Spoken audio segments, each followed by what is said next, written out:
며칠 전에 그 백상예술대상 시상식을 하는 것을 보았습니다. 여우 신인상을 받은 최이서라는 배우의 수상소감이 무척 화제가 되어졌습니다. 이 최이서라는 그 배우에 대해서는 잘 모르고 또 솔직히 그가 출연한 영화를 저는 한 편도 본 적이 없습니다. 그러나 그 배우가 동주라는 이준익 감독의 영화에 출연하고 그 뒤에 이어서 동 감독의 박열이라는 영화 속에서 주연을 맡아서 화제가 되어진 것을 또 그 연기가 출중함을 저희들이 많이 들었습니다. 근데 이 배우가 박열이나 그쪽에서도 일본 여자 역할을 했었는데 너무나 그 역할들을 잘함을 통해서 최소한 제1급포거나 일본인 아닐까라는 오해를 많이 받다고 합니다. 그런데 어떻게 그렇게 이름도 잘 안 알려진 그 배우가 그것도 거장으로 꼽히는 이준익 감독의 영화에 두 편이나 연달아 할 수가 있었을까요? 주연급으로. 그 수상소감에 보면 그 비밀이 드러납니다. 데뷔한 지 몇 년이 되어졌는데 처음에 데뷔했을 때는 그래도 나름 이름 있는 드라마의 주연을 맡았었는데 그 조연을 맡았었는데 그 이후에 계속적으로 단역과 조연을 반복을 했습니다. 포기할까라는 생각도 했었지만 이제 오디션을 보러 가는 그 자리 속에서 그 대본을 지하철에서 읽는 열심히 읽고 연습하는 그 행동을 취했다고 합니다. 근데 그 앞에 바로 그 동주의 그 각본가 하는 그 스텝이 한 분이 그 장면을 맞은편에서 보고 주목을 했었고 그로 인해서 발탁이 되어졌고 그로 인해서 그 영화에 출연하게 되었다고 합니다. 그 최이선은 울먹이면서 그런 얘기를 합니다. 내가 만일 그 자리에서 극본을 읽지 않았다라면 저는 어쩌면 이 자리에 서지 못했을지 모릅니다. 그러면서 하는 것이 되어 있습니다. 포기하지 마십시오. 지금도 무명으로 또 고생하고 있는 분들 포기하지 마십시오라는 이야기를 했습니다. 참 많이 감동적이고 공감이 가는 내용이었습니다. 외롭고 힘들 때 포기하고 싶을 때가 있습니다. 그러나 그때도 꾸준히 나아갔을 때 분명 그 결과를 쟁취할 것을 그 최이서 배우는 이야기합니다. 우리가 지난 시간에 표대를 향하여라는 제목으로 말씀을 나누었습니다. 그 표대는 세상의 표대와는 달랐습니다. 그렇기 때문에 어떤 때 힘듭니다. 주변에 같이 하지 않는 사람이 없기 때문에 힘들 수 있습니다. 또 당장 한다고 해서 어떤 성과가 드러나는 것도 아닙니다. 그러기에 어떤 때 꾸준하게 그저 미련할 정도로 나아갑니다. 1년 뒤, 2년 뒤 성과가 아니라 주님의 나라를 바라보며 힘써 나가야 됨을 바울은 빌립보 교인들에게 이야기했습니다. 어제 우리 집에서는 독특한 일이 하나 벌어졌습니다. 집 앞 화분에 갑자기 그 파란 그 식물들 사이에 뭔가 하나의 생명체가 등장을 했습니다. 청개구리였습니다. 전 청개구리가 그저 그냥 한 1년 정도, 개구리가 한 1년 정도 살고 마는 동물인 줄 알았더니 그게 아니더라고요. 몇 년을 산다고 합니다. 그 개구리가 다른 곳도 아니고 바로 화분에서 났습니다. 등장을 했습니다. 근데 작년 가을쯤에도 보았던 청개구리입니다. 그때보다 좀 커졌지만. 다시 말해서 겨울 동안 아마도 그 화분 흙 속에 깊숙이 들어가서 동면을 하고 다시 나온 것 같습니다. 물론 개구리한테 물어볼 수가 없으니까 너 작년에 봤던 그 개구리냐라고 물어볼 수 없으니까 그 실체는 알 수 없습니다. 그러나 개구리가 한 10년 정도는 충분히 산다는 것을 봐서는 가능성은 있어 보입니다. 어쩌면 그 개구리도 땅속에서 오랜 동안 있었을 때 힘들고 어려웠을지도 모릅니다. 우리들의 삶이 그렇습니다. 표대를 향하여 달려간다는 것은 참 다른 삶을 사는 것입니다. 그러기에 어떤 때 우리들은 지치고 낭망할 수 있습니다. 그것이 옳음에도 불구하고 힘들고 지칠 수 있습니다. 그런데 오늘 본문을 보게 되면 이제 그러한 것들을 넘어서는 것을 보여줍니다. 바울은 지난 시간에 그렇게 얘기했습니다.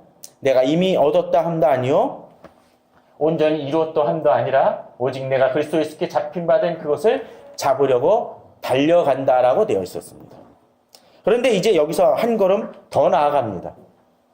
바울은 이제 그렇게 얘기를 합니다. 지난 시간에 잠깐 보았지만 히브리서 12장에서 우리들은 그런 말씀을 보았습니다.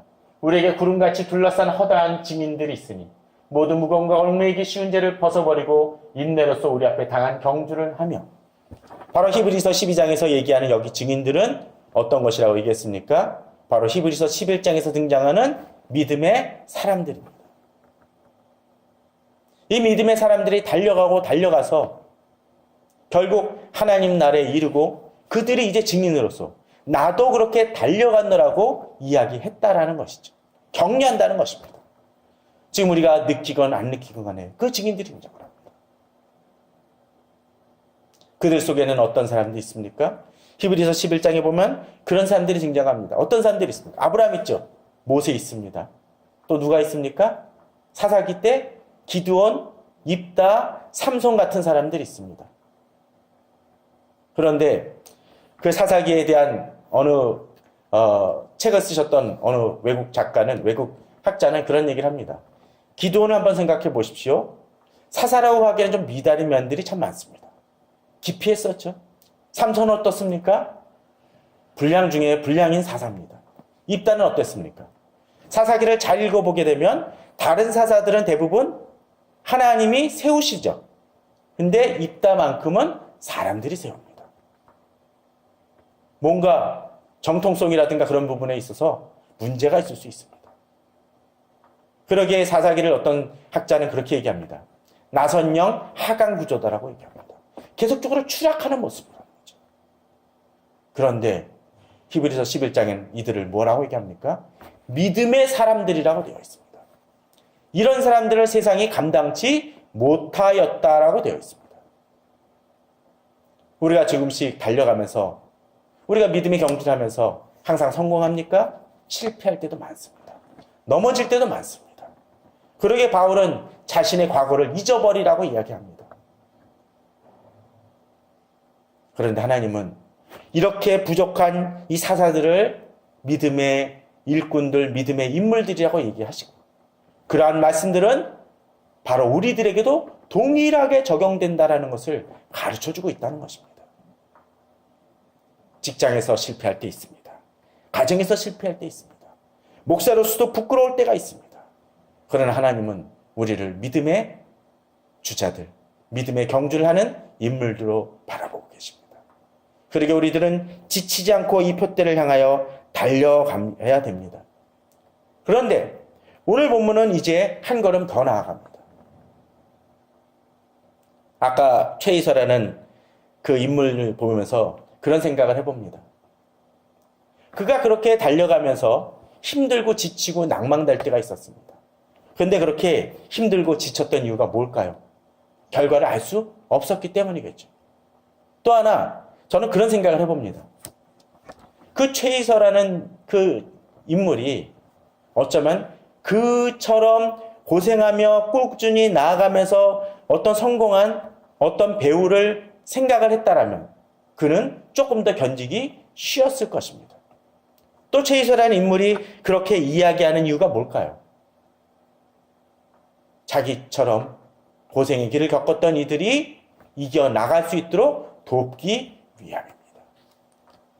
오늘 푯대를 향한 그 동반자라는 말씀은, 그 제목은 바로 그러한 의미를 담고 있습니다. 푯대를 향하여 달려가지만 우리가 혼자가 아니라는 것이죠. 그러기에 바울은 이야기를 합니다. 17절입니다. 어떻게 이야기를 하고 있나요? 바울은 여기서 이렇게 얘기합니다. 형제들아, 너희는 함께 나를 본받으라. 그리고 너희가 우리를 본받은 것처럼 그와 같이 행하는 자들을 눈여겨보라라고 되어 있습니다. 바로 바울은 자기 자신을 본받으라고 되어 있습니다. 그런데 이 사람은 어떤 사람입니까? 문제가 많았던 사람입니다. 과거에 보게 되면. 우리가 이전에 보았듯이 뭔가 지도자로서는 흠결이 있는 사람입니다. 어떠했습니까? 바로 초대교회 교인들을 핍박을 했던 전력이 있습니다. 뭐 요새식으로 따지면 뭐 친일 경력이라든가 또는 다른 당에서 전혀 그 색깔이 다른 정당 속에 속해 있던 사람이었다라고 한번 쳐보자라는 거죠. 또 어떠했습니까? 그는 스데반이 죽을 때 같이 동참했던 인물이었습니다. 그가 초대교회 성도로서 살아갈 수 있을지 모르지만 지도자로서 수기에는 뭔가 많은 흠결이 있는 것처럼 비춰집니다. 그럼에도 불구하고 바울은 자신을 본받으라라고 되어 있습니다. 또한 15절 한번 보십시오. 그러므로 누구든지 우리 온전히 이룬 자들은 이렇게 생각할지니, 뭐라고 얘기합니까? 온전히 이룬 자들은, 이거 건방진 얘기 아닙니까? 뭐 좀 속된 표현으로 시건방진 것처럼 비춰질 수 있습니다. 아니, 온전히 이루어? 앞에서는 달려가지 않았다라고 얘기하고 완성되지 못했다라고 얘기하더니 저기서는 온전히 이룬 자라고 이야기합니다. 그런데 오늘 본문은 독특한 표현이 등장을 합니다. 우리 온전히 이룬 자 아니고 이룬 자들입니다. 그 얘기는 무슨 얘기입니까? 바울 자신만이 아니라 이렇게 온전히 이루어가는 사람들이 많다라는 것이죠. 앞에서 달려간다는 의미하고는 이것이 다른 것처럼 비춰집니다. 그러나 이것은 교만하고는 다릅니다. 주님 안에서 순전히 주님 앞에서 열심으로 살아간다라면 비록 내가 완전하진 않지만 주님 앞에서 순전하게 나아가기에 그는 온전히 이루어가는 사람이라고 칭찬받을 만하고 또 그렇게 말할 만하다라는 것이죠. 우리 성도님들 최선을 다하고 있습니까? 100%는 아니라 할지라도 주님 앞에서 나아가는 열심으로 나아가고 있다면 온전히 이뤄가는 것입니다. 잘하고 있는 것입니다. 또한 이것은 개인적인 문제가 아닙니다. 복수의 형태처럼 온전히 이루어가는 그런 사람들, 바로 내 옆에 그렇게 나와 같이 달려가는 사람들, 또는 내가 속한 교회가 그러한 교회라면 온전히 계속 달려갈 수 있도록 힘써야 할 것입니다. 또한 이런 사람들은 어떻게 생각합니까? 열심히 생각하며 달려가며 하지만 어떤 일이 15절에서 발생합니까? 어떤 일에 너희가 달리 생각하며. 무슨 일일까요? 종종 우리들은 착각을 합니다. 교회 내에서 갈등이 있을 수 있습니까? 없습니까? 있을 수 있습니다. 그거를 어떤 분들은 부정적으로만 봅니다. 그러나 본문은 그렇게 얘기합니다. 어떤 일에 너희가 달리 생각하면 다른 생각들이 나타날 수 있다는 것이죠. 어떤 사람이 이것이 더 옳은 것 같고 저 사람이 이것이 더 옳은 것 같이 비춰질 수도 있습니다. 그럴 때 어떻게 하라고 되어 있습니까? 달리 생각하면 하나님이 이것도 너희에게 나타내시리라. 사람이 판단해서 옳은 것을 찾아내는 것이 아니라 하나님이 그것을 비춰주시도록 보여주시도록 기도하며 인내해야 된다는 것입니다. 이것은 그것입니다. 내 생각과 내 욕망과 내 판단으로 앞서 나가는 것이 아니라 어떻게 해요? 서로 기도하면서 겸손하게 주님의 뜻이 무엇인지를 생각하며 기도할 때 하나님께서 그 생각을 모아주실 것이라는 거죠. 이 시대 교회가 갈등을 오히려 파국과 분쟁과 다툼으로 나타나는 것은 바로 이 부분을 놓치기 때문에 그렇습니다. 이렇게 나아가는 사람들은 어떻습니까? 건강한 공동체입니다. 아름다운 공동체입니다. 이것이 온전히 이뤄가는 작업들입니다. 고등학교 때 수학에서 제일 힘든 것 중에 하나가 어떤 부분이었습니까? 제일 힘든 것 중에 하나가 리미티드, 수렴, 그런 것들인 것 같아요. 수렴은 끝까지, 예를 들면 1이면 1에 끝까지 도달하는 것입니까? 아닙니다. 무엇입니까? 요 간극을 계속적으로 줄여나가는 것이죠. 우리들도 마찬가지입니다. 온전히 이뤄간다라는 것은, 이룬 자들이라는 것은 지금 내가 100%가 아니라는 것입니다. 지금 90이었으면 95로, 98로, 99로 계속 나아가는 것입니다. 또 어떤 때는 약간 미달할 때도 있습니다. 지도자들이 망할 때가 그런 때라고 합니다. 지지율에 목매달 때.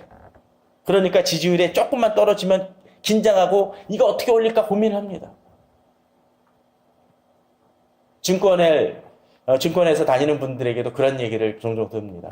순간순간에 증권에 대해서 그 주식 시세에 대해서 너무 민감하다는 거예요. 그것도 대형 투자 회사들이 그렇다고 합니다. 국민연금 같은 데서 그런다고 합니다. 예를 들자면 삼성이 이제 하반기에 얼만큼 오를 것으로 비춰집니다라고 했는데 하반기가 아니라 일주일만 조금만 내려가면 사람들이 얘기합니다. 왜 지금 시세가 떨어지냐? 그리스도인들도 그런 착각에 빠질 수 있습니다. 어떤 때 내 감정이 다운되고 침체될 수 있습니다. 일이 안 풀릴 수 있습니다. 그러나 우리가 바라봐야 될 것이 무엇입니까? 궁극적인 하나님의 나라를 바라보며 달려가는 것입니다. 지금 페이스가 좀 떨어진다고 생각되면 어떡합니까? 그 페이스를 높이면 됩니다. 그것을 못하니까 실패하고 넘어집니다. 교회도 너무나 그런 부분에 매어 달리게 되면 실패할 수 있습니다. 그러나 그것을 줄여나가며 믿음으로 나아갈 때 진정한 놀라운 일들은 일어날 수 있습니다. 그러기 위해서 이제 중요한 부분이 바로 17절입니다. 바로 그렇게 온전히 함을 이뤄나가는 그들 공동체 속에서 이 형제들, 빌립보 교회에게 바울이 요구하는 것이 무엇입니까? 너희는 함께 나를 본받으라 라고 되어 있습니다. 그렇습니다. 좋은 지도자를 본받으라는 것이죠. 그리고 이 본받는다는 것은 어떤 것입니까? 야, 저분 존경해요. 무슨 어느 목사님 존경해요가 아니라 함께는 뭡니까? 같이 한다는 것이죠. 제가 자주 얘기는 드리는 것이지만 좋은 교회에 다닌다는 것이 내가 좋은 그리스도인이 된다는 것을 의미하진 결코 않습니다. 내가 좋은 목사님의 설교를 듣는다는 것이 내가 좋은 성도라는 것을 말하지 않습니다. 중요한 건 무엇입니까? 함께 해야 됩니다. 함께 하지 않고서는 내가 잘 되어질 거라고 착각하는 것은 모순입니다. 또한 바울은 여기서 또 다른 모습을 보여줍니다. 그리고 너희가 우리를 본받은 것처럼 그와 같이 행하는 자들을 눈여겨보라고 되어 있습니다. 자, 앞서 제가 다시 한번 얘기를 드립니다. 온전히 이룬 자가 아니라 뭐라고 그랬었죠? 온전히 이룬 자들입니다. 어느 사람이 나를 본받으라고 하고 다른 사람에 대한 지도자나 그런 어떤 사람들을 인정하지 않는 사람은 독불장군입니다. 저는 그런 지도자들 있으면 조심하라고 얘기하고 싶습니다. 바울도 여기서는 뭐라고 얘기합니까? 우리를 본받은 처럼 그와 같이 행하는 자들을 어떻게 하라고요? 눈여겨보라고 되어 있습니다. 눈여겨보는 것은 무엇입니까? 자세히 바라보라는 것입니다. 자세히 보는 이유가 무엇입니까? 바로 그들도 바울처럼 열심히 나아가고 있고 표대를 향해 달려가는 이들이기 때문에 그들을 통해서 격려받고 힘을 얻으라는 것입니다. 또 그들이 잘하고 있는 것이면 어떻게 해야 됩니까? 따라 행해 나아감을 통해서 달려가는 것이죠. 예전에도 그런 얘기를 했지만 마라톤이나 저번에 매스스타트 같은 그런 동계올림픽의 그런 종목들을 바라보십시오. 같이 할 때 힘을 얻습니다.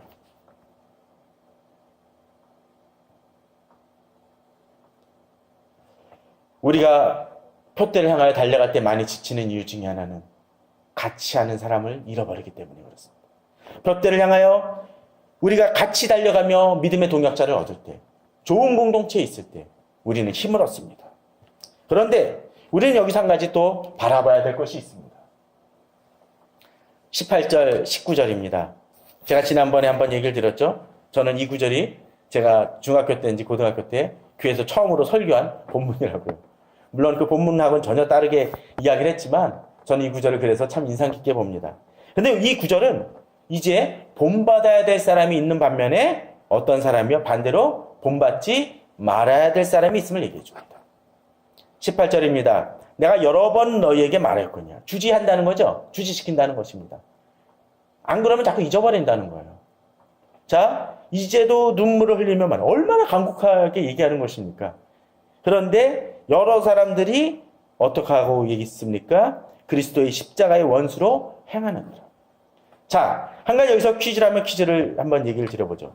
여기 있는 이 그리스도의 십자가의 원수로 행하는 사람들은 어떤 사람들일까요? 교인들일까요? 아니면 그냥 세상 사람들일까요? 여기 꼭 정답을 말할 수는 없겠지만 저는 둘 다라고 생각이 되어집니다. 교인들 중에도 그런 사람들이 있다라는 거죠. 바울이 빌립보 교회를 얘기하면서 계속적으로 빌립보 교인들이 좀 더 다르게 행하고 있고 좀 더 본을 보이고 있다는 것을 얘기했습니다. 또 교인들 중에도 시기심으로 전도를 하고 또 주님을 제대로 쫓지 않고 있는 이들도 있다라고 얘기를 했었습니다. 여기서도 마찬가지입니다. 여러 사람들, 물론 여기 여러 사람은 그냥 한두 사람이 아니라 많은 사람들이다. 맨입니다. 많은 사람들이 그리스도의 십자가의 원수로 행하느니라. 교인이지만 그렇지 않다라는 거죠. 그런 사람들은 어떻게 합니까? 앞에서 본받아 쫓아 나아가는 사람들이 있는 반면에 그들을 눈여겨봐야 되지만 오히려 이들은 눈여겨보면서 어떻게 해야 됩니까? 경계해야 될 사람이고 조심해야 될 표본이라는 것이죠. 바울은 이런 위험성에 대해서 어떻게 얘기하고 있습니까? 눈물을 흘리며 반복하여 이들에 대해서 조심해야 되고 너희들도 그런 지경이 떨어지지 않도록 경계해야 될 것을 빌립보 교인들에게 당부하고 있는 것입니다. 그러면서 이들의 특징을 이야기합니다. 19절입니다. 첫 번째 이들의 특징은 뭡니까? 결과는 마침은 멸망이라는 것입니다. 표대를 향하여 영광의 면류관을 취하는 바울과 동행하는 빌립보 교인들이 있는 반면에 이들은 열심히 달려가는 것 같지만 그들이 결국은 뭐 어떤 것입니까? 멸망이라는 것이죠. 그럼 이들이 왜 멸망합니까? 세 가지 특징을 이야기합니다. 첫 번째, 그들의 신은 배요라고 되어 있습니다. 배가 뭡니까? 바로 먹는 이 배입니다. 배. 근데 그게 신이에요. 뭘까요? 욕망의 쟁취, 욕망의 탐욕, 거기에 매어 달리는 사람들입니다. 요새만큼 맛집, TV 틀어보면 맛집만 나오는 경우가 참 드문 것 같습니다. 맛있는 요리만 나옵니다. 물론 여기서 맛있는 요리를 먹지 말라는 것이 아니라 탐심을 얘기하는 것입니다. 먹는 것을 탐하는 그 욕구처럼 어떤 때는 권력, 어떤 때는 정적인 거, 어떤 때는 취미에 대한 거, 미치듯이 열광한다는 것이죠. 저는 재밌는 영화 보시라고 얘기하고 싶습니다. 그런데 어떤 사람들은 최근에 그 어벤져스 인피니티 워에 아주 매도된 열광합니다. 500만 넘어섰다는 얘기도 하죠. 영화 보는 거야 뭐가 문제겠습니까? 그러나 그 자체에 너무 매몰되는 매몰되는 모습들은 그렇게 건강한 모습은 아닙니다. 예전에는 여의도에서 100만 200만이 말씀을 듣기에 모입니다. 그날 이 시대는 말씀을 전파하는 데는 오히려 부흥회를 하거나 좋은 강사를 둬도 모이지 않습니다.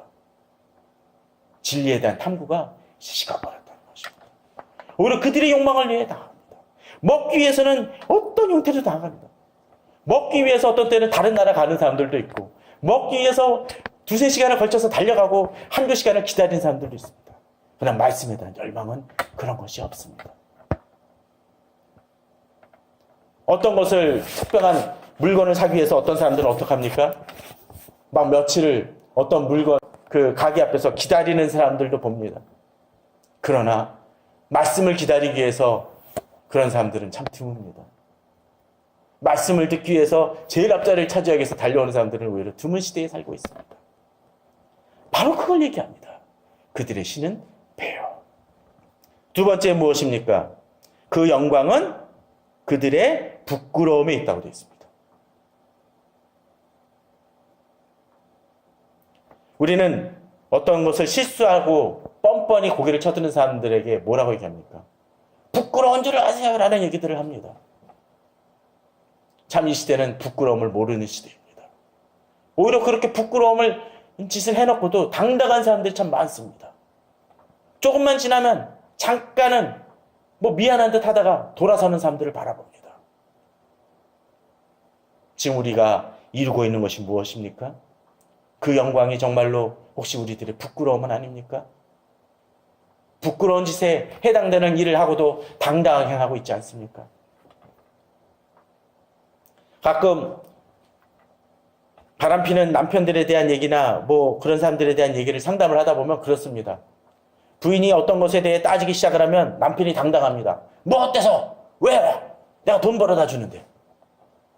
부끄러운 줄을 모릅니다. 이 시대의 모습이 그렇습니다. 목사도 부끄러운 짓을 하고서도 부끄러운 줄을 모릅니다. 오히려 그것을 당당하게 합리화시키려는 모습들이 있습니다. 정치가도 그렇습니다. 기업가도 그렇습니다. 부끄러움을 할 때 돌이킬 수 있습니다. 그러나 그것을 오히려 자랑거리로 여긴다면 망하는 길로 갈 수밖에 없습니다. 세 번째로 어떤 것입니까? 땅의 일을 생각하는 자입니다.